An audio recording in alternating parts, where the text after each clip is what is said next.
દર્શક મિત્રો, મહામંથન મંતવ્ય ન્યૂઝમાં આપનું સ્વાગત છે। જે રીતે નીટ પેપર લીકનો મામલો સામે આવ્યો છે, દેશભરમાં તેની ચકચાર મચી ગઈ છે। આ ઘટના બાદ ગઈકાલે ભાવનગરમાં કોંગ્રેસ દ્વારા ભારતીય જનતા પાર્ટીના કાર્યાલય ખાતે વિરોધનો કોલ આપવામાં આવ્યો હતો।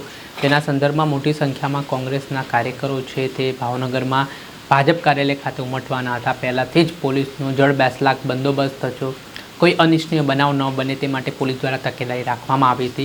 ने वच्चे मोटी संख्यामां कोंग्रेसना कार्यकरो छे ते विरोध माटे पहोंच्या त्यारे पूतळा दहन करवानो पण प्रयास करवामां आव्यो अने पूतळो दहन थयुं। जोतजोतामां एकाएक मामलो बीचके छे। पोलीस साथे कोंग्रेस कार्यकरोनुं घर्षण थाय छे। जे माहिती मळी रही छे ते मुजब कोंग्रेस कार्यकरो पर लाठीचार्ज पण करवामां आव्यो हतो अने थोड़ाक समय माटे अजंपाभरी स्थितिनुं निर्माण थयुं हतुं।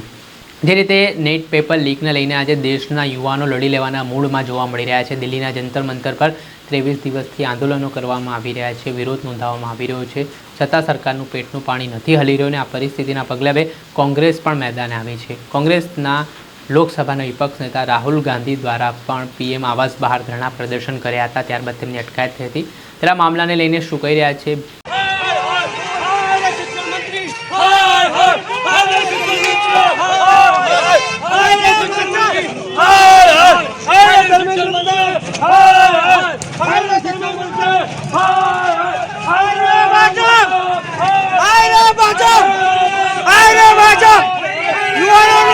रक्षा करवा माटे कांग्रेस हमें तत्पर छे।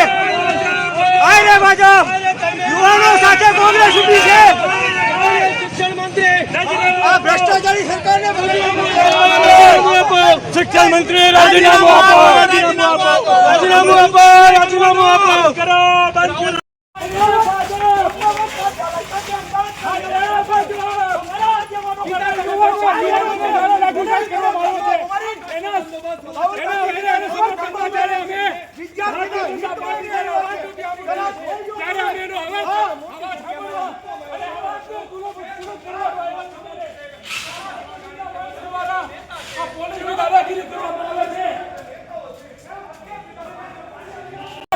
राहुल गांधी जी ने समर्थन में આવ્યા છે, વિદ્યાર્થીના હિતમાં આવ્યા છે।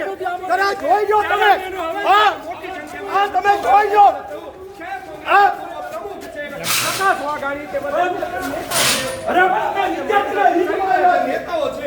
અત્યારે સીધા ભાજપ કાર્યાલય દસી વાત કરીએ તો આજે કોંગ્રેસના કાર્યકર્તાઓને અટકાયત કરી, શું કહેશો? આજે કોંગ્રેસના કાર્યકર્તાઓની અટકાયત કરી, જો કે બધે અટકાયત જ કરે છે। આજનો અમારો જે કાર્યક્રમ હતો જંતર મંતરની અંદર જે વિદ્યાર્થીઓ શાંતિપૂર્વક પોતાની રજૂઆત કરતા હતા, પોતાની માંગો કરતા હતા, જે નીટના પેપરો લીક થયા છે એના વિરોધમાં શાંતિપૂર્વક વિરોધ પ્રદર્શન કરતા હતા।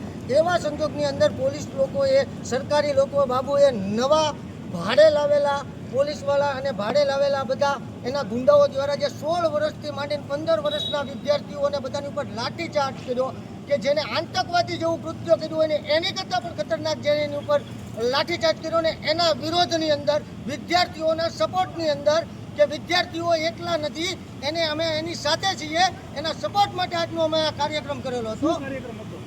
આજનો કાર્યક્રમ હતો, પહેલાં અમારી પ્રેસ કોન્ફરન્સ હતી કે અમે વિદ્યાર્થીઓ માટે શું કરીએ, ત્યારબાદ અમારી રાહુલ ગાંધીજીની જે યોજના છે એ કરી હતી, અને ત્યારબાદ જે શિક્ષણ મંત્રી છે તેનું પૂતળા દહન કરવામાં આવ્યું। વાત કરીએ તો હાલ જે કાર્યક્રમ કરવામાં આવ્યો છે એને લઈને કોંગ્રેસના કાર્યકર્તાઓને અટકાયત કરી છે, શું કહે? હાલની અમે પણ એ માટે જ આવ્યા છીએ, અમે પણ સાથે જ આવ્યા છીએ, અમે એક એડવોકેટ છીએ, પણ તેમ છતાં પણ હાલમાં પોલીસવાળા અમને એને મળવા પણ નથી દેતા, જોવા પણ નથી દેતા। શા માટે અટકાયત કરી છે? કારણ કે વિરોધ કરવો એ કાયદામાં લખેલું છે, સ્વતંત્રતા એ સ્વતંત્રના હિસાબે અમે કાયદામાં લખેલું છે, બંધારણમાં છે કે વિરોધ કરી શકાય, પણ આ નપ્પટ સરકાર વિરોધ પણ કરવા નથી દેતી અને પોલીસને આડી કરે છે અને અમને અમારા પ્રમુખને પણ મળવા નથી દેતી। વાત કરીએ તમે એક એડવોકેટ છો, જે વિદ્યાર્થીઓ છે તેના પર લાઠીચાર્જ કરવામાં આવે છે, તેની પર દેશદ્રોહની કલમ લગાવવાની વાત છે, શું કહેશો? દેશદ્રોહની કલમ લગાડવાની વાત બધા ઉપર કરવાની વાત કરે છે, કારણ કે આ હિટલરશાહી છે, આ લોકશાહી નથી, આ તાનાશાહી છે, અને એ તો કરશે કારણ કે સત્તામાં એ લોકો આંધળા છે એટલા માટે। આપે સાંભળ્યા હતા કોંગ્રેસના ભાવનગર પ્રવક્તા જયદીપસિંહ ગોહિલ તેમનું મહત્વનું નિવેદન સામે આવ્યું છે અને જે રીતે આજે પુતળા દહનનો કાર્યક્રમ આપવામાં આવ્યો ત્યારે પોલીસ પહેલાથી જ તૈનાત હતી અને પોલીસ દ્વારા કોંગ્રેસના કાર્યકરો પર લાઠીચાર્જ કરવામાં આવ્યો હતી માહિતી સામે આવતાની સાથે જ કોંગ્રેસના કાર્યકર્તાઓ અને નેતાઓમાં રોષ ભભૂકી ઉઠ્યો છે, મામલો ગરમાયો છે. દર્શક મિત્રો, આ અહેવાલ દર્શાવી રહ્યા છે ભાવનગરથી અમારા સંવાદદાતા ફિરોઝ મલિક. આવા જ વિડીયો જોવા માટે મહામંથન મંતવ્ય ન્યૂઝ જોતા રહો, લાઇક કરો અને વધુમાં વધુ શેર કરો.